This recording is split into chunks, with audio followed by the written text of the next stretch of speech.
Fokus dari Sabah mengenai peristiwa penting yang berlaku sepanjang tahun ini. Perinciannya bersama Redwin Robin. Silakan Redwin. Baik Sahih, lagi beberapa hari kita akan melangkah ke tahun baharu 2025. Pastinya banyak memori mengisi perjalanan sepanjang 2024. Kita ikuti rangkuman peristiwa penting di Sabah dalam imbasan 2024 bersama dengan Jenura Mahin.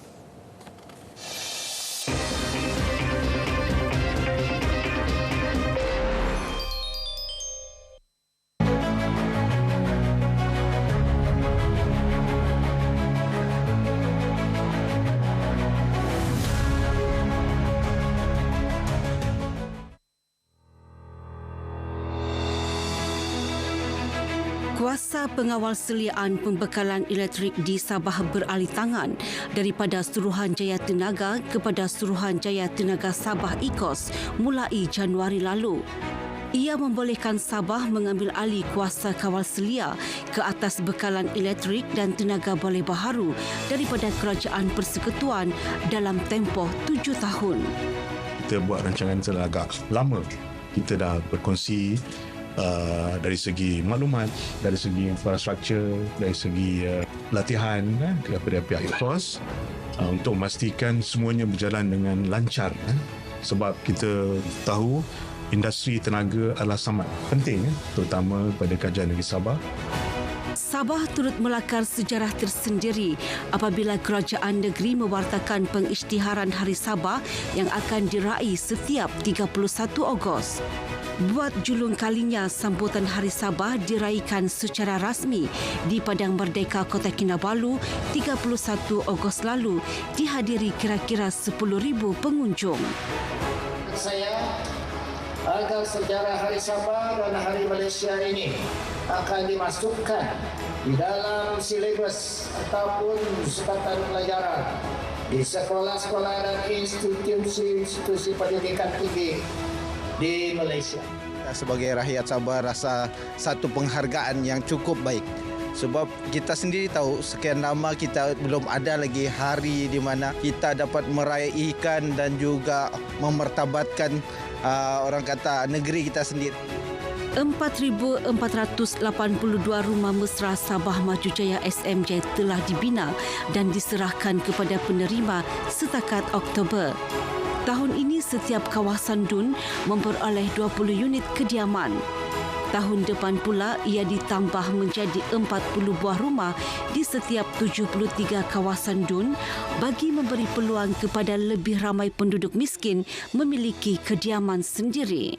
19 November lalu, Sabah dikejutkan dengan peristiwa menyayat hati apabila seorang wanita maut dan anak lelakinya putus kaki digilis kereta api dalam insiden di Kampung Petagas Putatan. Susulan kejadian itu, Menteri Kerja Raya Sabah Datuk Syahalmi Yahya mengarahkan JKR dan Jabatan Kereta Api Negeri Sabah menyegerakan pembinaan jejantas di kampung berkenaan. Bekas Ketua Menteri Sabah ke-14 Tun Musa Aman dilantik sebagai Yang di-Pertuan Negeri ke-11 berkuat kuasa 1 Januari 2025 hingga 31 Disember 2028. Tun Musa menggantikan Tun Johar Datuk Mahiruddin yang menamatkan tempoh perkhidmatan selama 4 penggal 31 Disember ini. Surat cara pelantikan Tun Musa sebagai Yang di-Pertuan Negeri Sabah ke-11 disampaikan oleh Yang di-Pertuan Agong Sultan Ibrahim di Istana Negara 17 Disember lalu. Tahun 2024 hampir melabuhkan tirainya. Semoga tahun 2025 terus membawa kemakmuran kepada negeri dan rakyat Sabah. Jenura Mahin, RTM.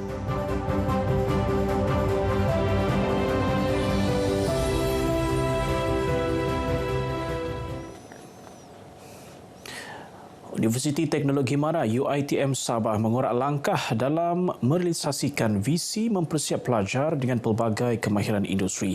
Ke arah itu, UiTM menjalin kerjasama dengan Macmillan Woods Sabah. Rektor UiTM Sabah, Profesor Madya Dr. Uji Rozita Muhammad berkata, kerjasama bertujuan mengukuhkan kesepakatan dalam penyelidikan dan inovasi yang memanfaatkan kejayaan industri Macmillan dan kejayaan akademik UiTM. Kerjasama itu turut membantu memantapkan pengalaman pelajar melalui program bersama termasuk latihan dan bengkel pembelajaran.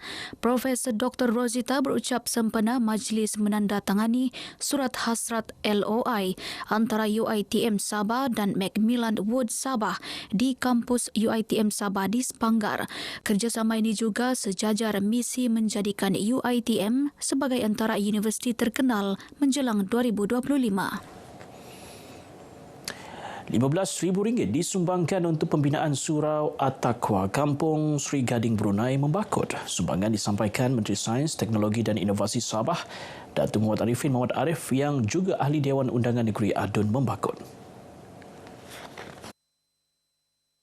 Setelah surau ini siap nanti, saya akan bawa kepada Jabatan Halihwal Agama Islam Negeri Sabah untuk kita menambah baik surau ini, termasuk membuat pagarnya, membuat persekitaran dan juga termasuk membuat tandas dan sebagainya. Ini kita akan bantu melalui Giant. Cuma kita hanya ingin siapkan dulu asasnya dan selepas itu insya-Allah kita akan bantu, dan saya sudah berhubung dengan pengarah Giant untuk kita menyediakan peruntukan untuk melengkapkan keperluan yang lain.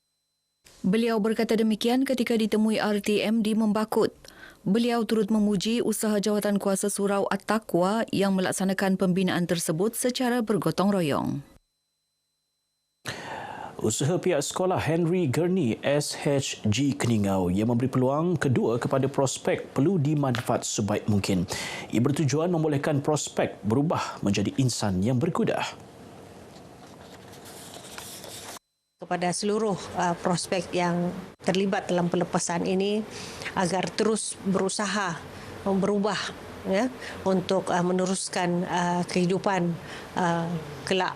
Ya, dan kita juga mengucapkan terima kasih kepada Jabatan Penjara kerana saya difahamkan segelintir atau sebahagian daripada prospek ini telah mendapat penempatan pekerjaan ya di luar sana, di mana dengan menerima gaji yang minimum lah, dan yang selain itu kembali ke pangkuan keluarga dengan persetujuan keluarga. Beliau ditemui RTM sempena program pelepasan banduan secara lesen PBSL Ehsan Madani, kepulangan yang dinanti sempena Hari Krismas peringkat Sekolah Henry Gurney dan Pusat Reintegrasi Penghuni Keningau kepada 10 prospek di Keningau. Sepanjang tahun ini, hampir 200 prospek dilepaskan melalui PBSL.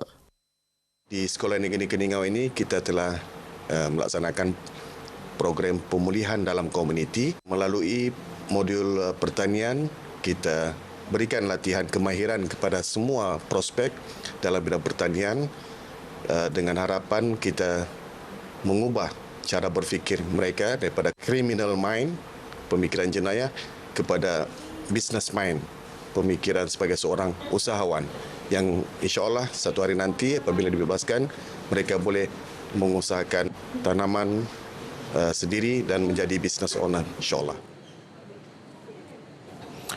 Baik, setakat ini perkongsian dari negeri di bawah Bayu. Ikuti lebih banyak perkembangan semasa dalam negara bersama dengan Sahi di Angkasa Puri. Dari sungai hingga segara, Palestin pasti merdeka. Sahi.